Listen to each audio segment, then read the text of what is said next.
Hello, this is John Fife, President of AmphiEA. Thank you for taking the time to watch this video and learn about the changes that were negotiated to policy language and the details of the salary and benefits package for next year. When you're done watching this video, please go back to the email and click on the link that will take you to the ballot where you can vote on ratification if you're an AmphiEA member or give your opinion if you're not a member. If you're not a member, you can join now and get 5 months membership for free. Just go to www.arizonaea.org and click the Join AEA Online button. You won't pay any dues until next school year. We have payroll deduction again, so your dues can now be deducted from your paycheck automatically. The first policy change we'll look at is the sick leave donation policy. This was a policy that AmphiEA brought to the table. Under the old language, an employee who received donated sick leave lost access to those donated days as soon as he or she returned to work, even though they still may be receiving ongoing care that required days out of work for treatment. This left employees with the choice of taking a day without pay or going without needed treatment. The new language in blue will allow employees to continue to be eligible to use donated days as long as they're still under a physician's care for the same issue.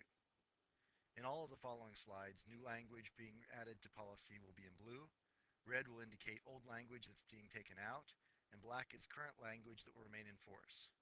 The new language in this case will apply to both certified and ESP policies. There were a number of policies dealing with employee transfers and promotions that the district brought to the table this year. The timelines and some of the procedures in these policies were putting the district at a disadvantage when they tried to fill open positions, and some of the language was outdated because of changes in technology. The first of these policies we'll look at deals with certified staff assignments and transfers. Some of our timelines called for decisions to be made in mid-July, just a few weeks before the start of school. This made it difficult for building principals to properly fill open positions in time for school to start, as well as find qualified candidates, since most applicants had already been offered contracts by other districts. So as you can see in this first change, the dates for one-time transfers is being moved up to May unless otherwise specified. We're suggesting similar changes for exchanges. Requests for exchanges will need to be in by February 1st and finalized by April. We are also suggesting some procedural changes. It used to be that building principals had a choice of whether or not to inform staff about open positions. Now they must inform staff about those openings no later than the position's posting date. If an employee would like to move into one of those open positions, the district is asking that they complete a new application. Often employees who wanted to transfer hadn't filled out a new application since they first applied with the district. Since that time, employees had taken classes, received new certifications and endorsements, but those weren't reflected on those old applications. Completing a new application enables the hiring principal to accurately evaluate the current qualifications of all applicants for the positions. We are also suggesting reducing the automatic interview of internal candidates from 5 to 2, while still encouraging principals to interview more internal applicants if possible. Requiring 5 internal applicants to be interviewed stretched the interview process out over several days, making it difficult on hiring committees and possibly losing good candidates to other districts. It is being suggested that the 3 reasonable attempts language here be taken out because it delayed the interview scheduling process and was based on old phone and snail mail technology. Also under the old language, it wasn't possible to schedule interviews for staff members during work hours. The new suggested language gives the option of providing release time for interview positions. The old policy language talked about posting positions on bulletin boards.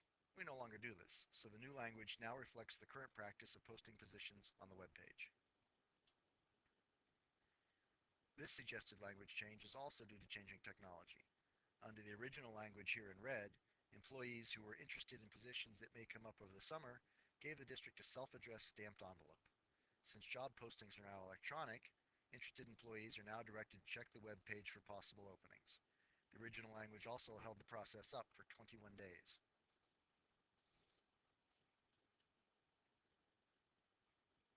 Since we usually try to seek parity between certified and ESP policies, we're suggesting equivalent language changes to the ESP policy language. For some reason, the ESP policy also dealt with transfers and promotions separately, even though the language for both situations was identical and in the same policy. So in addition to the procedural changes, we are suggesting combining transfers and promotions and deleting the redundant language. That's what most of the deleted language in red is on the next few slides. You can pause this video if you need more time to examine the suggested language changes.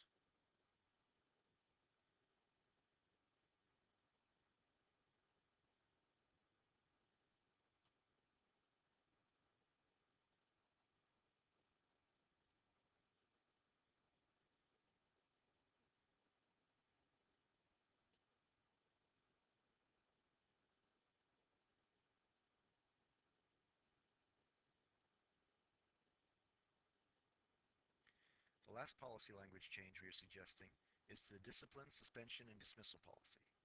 This is a policy that we have been tweaking for the last several years. 2 years ago, we were successful in adding a second level of appeal to letters of reprimand.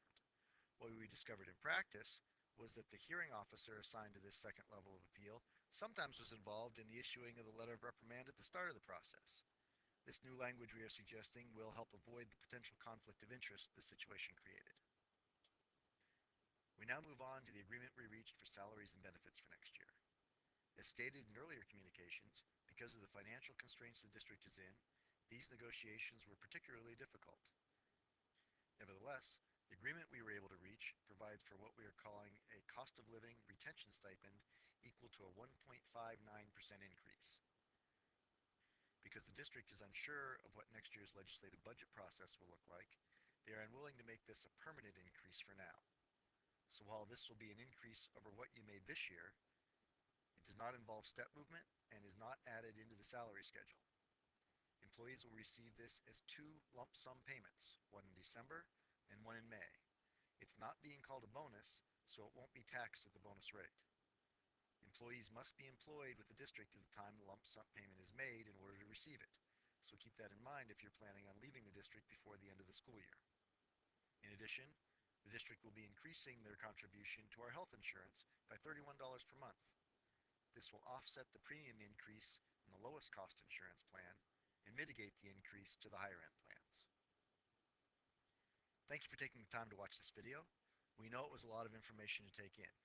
If you have any questions, please feel free to ask by sending an email to amphi.ea@arizonaea.org. We will get back to you as soon as possible. Please follow the link in the email you received that will take you to the ballot for ratification voting. The first question asks you if you are an AmphiEA member or not. Your answer will take you to the appropriate ballot. While the ballots themselves are identical, we need to keep the results separate for our ratification process. The ballot will close at 5 o'clock on Monday, April 20th. And remember, if you're not yet a member of AmphiEA, but would like to help us continue our work on behalf of all our employees and students, go to www.arizonaea.org and click on the Join AEA Online link. Thank you for watching, and don't forget to vote.